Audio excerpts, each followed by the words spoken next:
तो आखिर भगवान कौन है? आइए, अगर आप कर सकते हैं तो इस सवाल तक पहुंचने की कोशिश करें। क्या आपके लिए इस बारे में बात करना संभव है? बेहतर होगा कि मैं कर पाऊं, नहीं तो इसके बारे में बातचीत करने का कोई तरीका नहीं है। ये कुछ ऐसा होना चाहिए जिसे धरती पर लाया जा सके। खैर, शायद हम इसके लिए थोड़े मूर्ख हैं। ये न केवल अज्ञानता है बल्कि पाप भी है ना? क्योंकि न जानने की एक स्थिति होती है और फिर जानने से इनकार करने की एक स्थिति होती है। और इसलिए आप कह सकते हैं कि खैर, क्या आप वस्तुनिष्ठ दुनिया के वर्णन से भगवान को हटा सकते हैं? क्या भगवान सिर्फ हमारी प्राकृतिक वास्तविकता की एक अंतिम और परम एकता है? और मैं कहूँगा हाँ, एक तरह से इसमें थोड़ी सच्चाई है, लेकिन बिल्कुल नहीं। क्योंकि सबसे उच्चतम अर्थ में भगवान वो आत्मा है जिसे आपको समृद्ध होने के लिए अनुकरण करना चाहिए। बायोलॉजिकल परिभाषा के लिए ये कैसा है?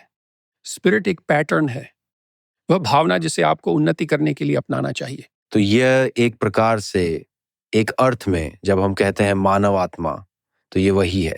यह एक प्रेरक सिद्धांत है। हाँ, यह एक मेटा है, यह एक पैटर्न है। और आप कह सकते हैं अच्छा पैटर्न क्या है? ठीक है, मैं आपको कुछ हद तक बता सकता हूं। कल्पना करें कि जैसे आप सुंदरता से प्रभावित होते हैं, वैसे ही आप प्रशंसा से प्रभावित होते हैं। और आप बस इसे नोटिस कर सकते हैं। ये प्रस्तावित नहीं है, आपको इसे नोटिस करना होगा। ये ऐसा है जैसे मैं उस व्यक्ति की प्रशंसा करता हूं। उसका क्या मतलब है? खैर, इसका मतलब यह है कि मैं उसके जैसा बनना चाहूंगा। प्रशंसा का यही मतलब है। इसका मतलब है कि उनके व्यक्तित्व में कुछ ऐसा है जो नकल करने के लिए मजबूर करता है, एक और सहज प्रवृत्ति या यहां तक कि सम्मान या विस्मय भी पैदा करता है। तो वो क्या है जो आपको प्रभावित कर रहा है? खैर, मुझे नहीं पता। ठीक है, मान लीजिए ये आपको जकड़ लेता है और आप वैसा ही बनना चाहते हैं। उदाहरण के लिए बच्चे हीरो की पूजा करते हैं और बड़े भी, जब तक कि वे पूरी तरह से निंदक ना हो जाए। वैसे मैं कहना चाहूंगा कि मैं कई हीरोज की पूजा करता हूँ, गर्व से। आपने बिल्कुल सही कहा। वह पूजा, वह उत्सव और अनुसरण करने की प्रवृत्ति ही पूजा है। पूजा का यही सबसे बुनियादी अर्थ है।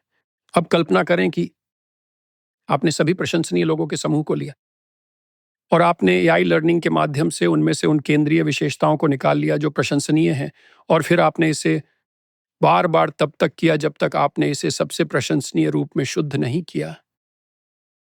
ये भगवान का प्रतिनिधित्व करने के लिए जितना अच्छा हो सकता है, उतना अच्छा उदाहरण है।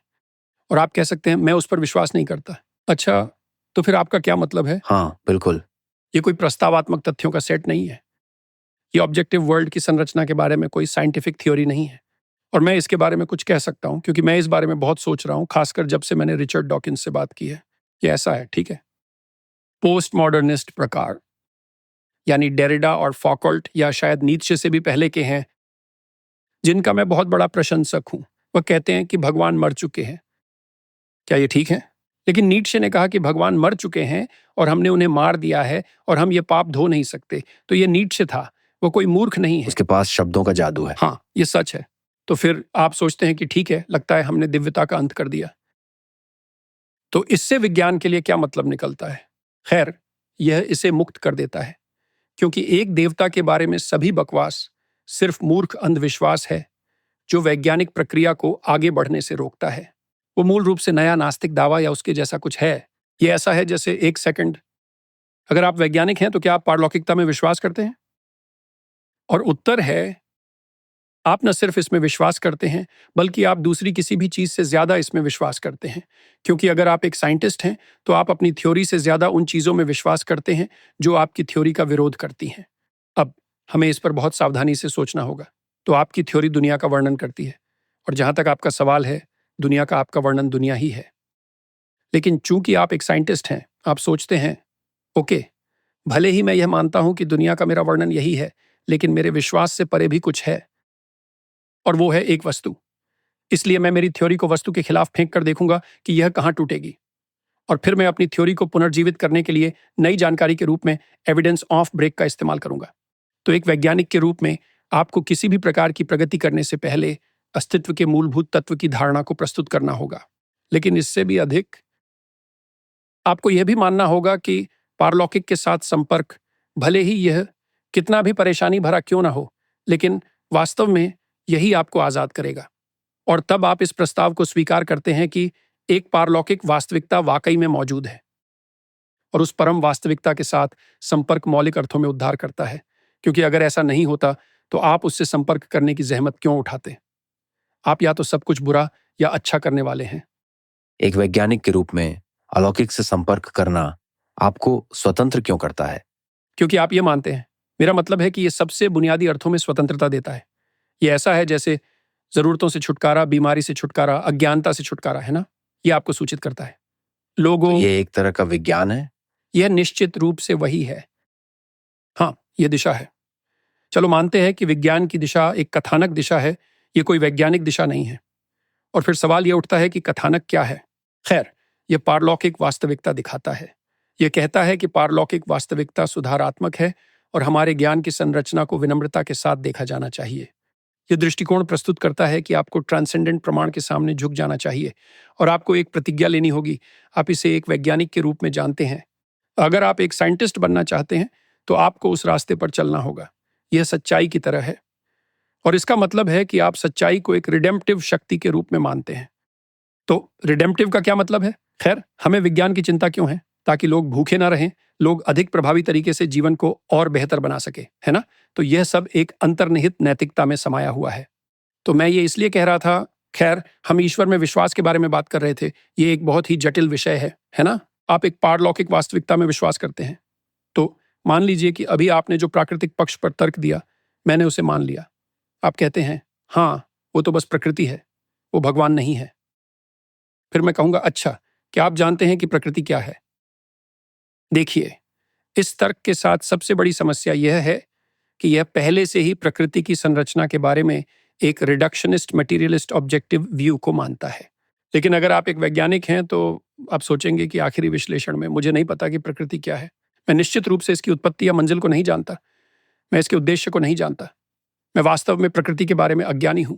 और जब मैं कहता हूं कि यह कुछ और नहीं बल्कि प्रकृति है, तो मेरा मतलब यह नहीं होना चाहिए कि यह केवल वही है जो मैं प्रकृति को समझता हूं।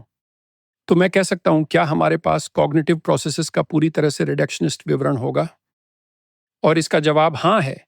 लेकिन जब तक हम ऐसा करेंगे तब तक हमारे पदार्थ की समझ इतनी बदल जाएगी कि जो हम अब रिडक्शनिस्ट के रूप में सोचते हैं वह हाँ, अब के रिडक्शनिस्ट जैसा नहीं दिखेगा।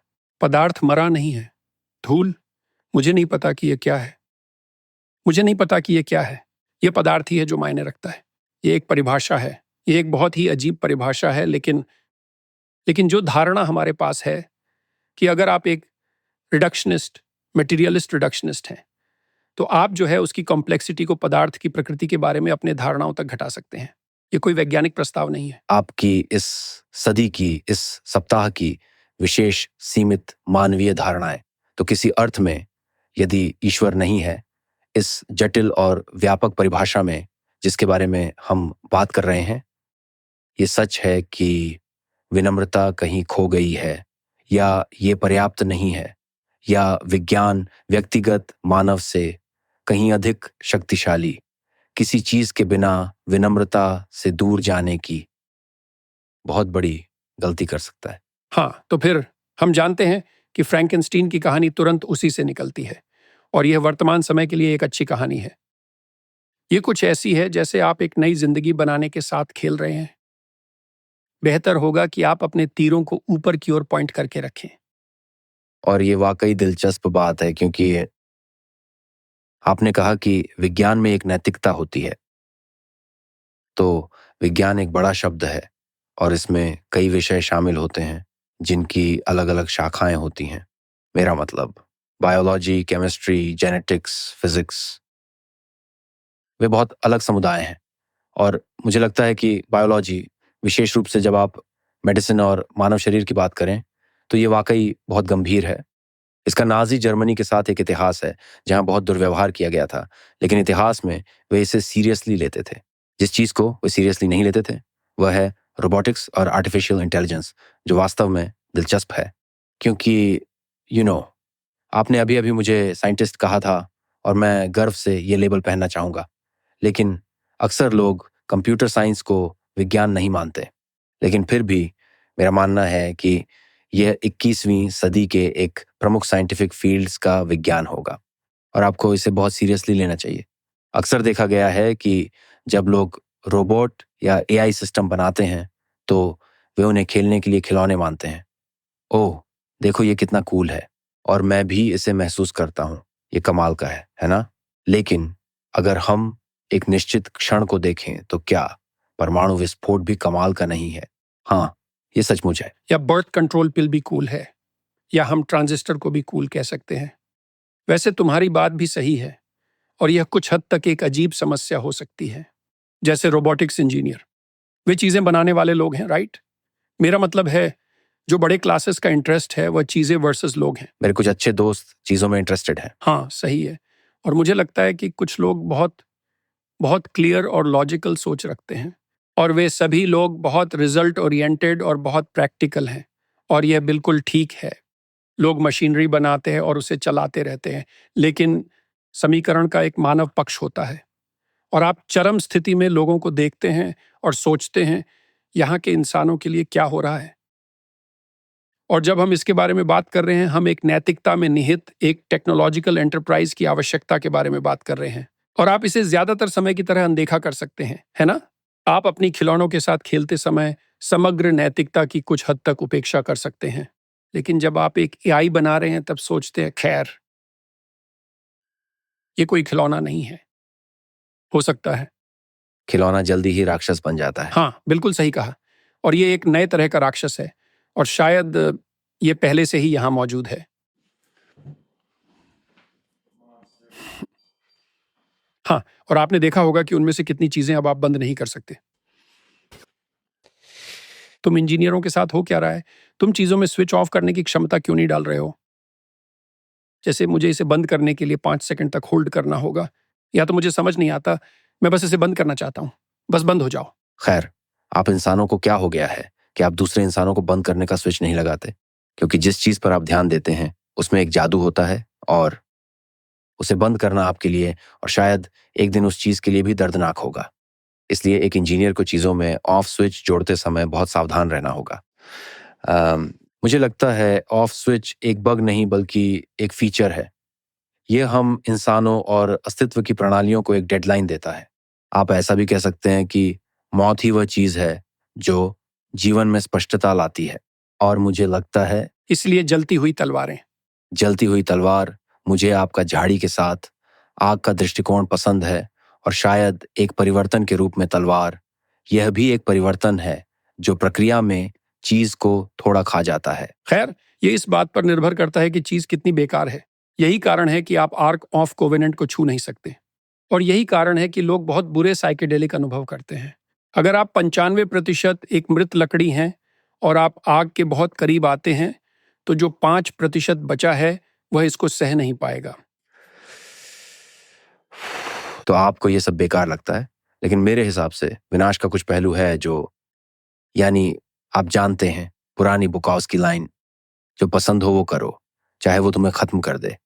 क्या विनाश इसका हिस्सा नहीं? यह विनम्रता है। ओह, विनम्रता।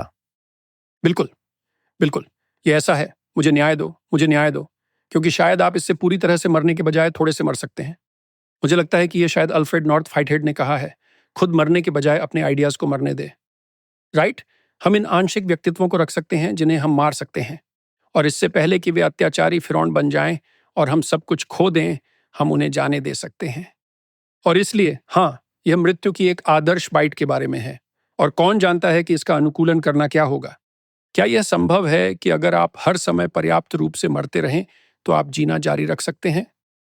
और बात यह है कि हम पहले से ही जैविक रूप से जानते हैं, क्योंकि अगर आप हर समय सही तरीके से नहीं मरते हैं तो यह कैंसर के रूप में बढ़ता है, और यह एक बहुत ही अच्छा संतुलन है बायोलॉजिकल फ्रंट में, प्रोडक्टिविटी और उस पर नियंत्रण। राइट? जीवन असल में ग्रोथ और डेथ के बीच एक बैलेंस है, और अगर आपने वो बैलेंस सही किया तो क्या होगा, हमें थोड़ा पता है ना? अगर आप जीवन सही तरीके से जीते हैं, ऐसा कहें, और आप इतने हम्बल हैं कि अपनी स्टूपिडिटी को मरने दें इससे पहले कि वो आपको खत्म कर दे, आप लंबा जिएंगे। ये तो बस एक फैक्ट है। खैर, लेकिन फिर इसका अंतिम एक्सटेंशन क्या है? और जवाब है, हमें नहीं पता, हमें कोई अंदाजा नहीं।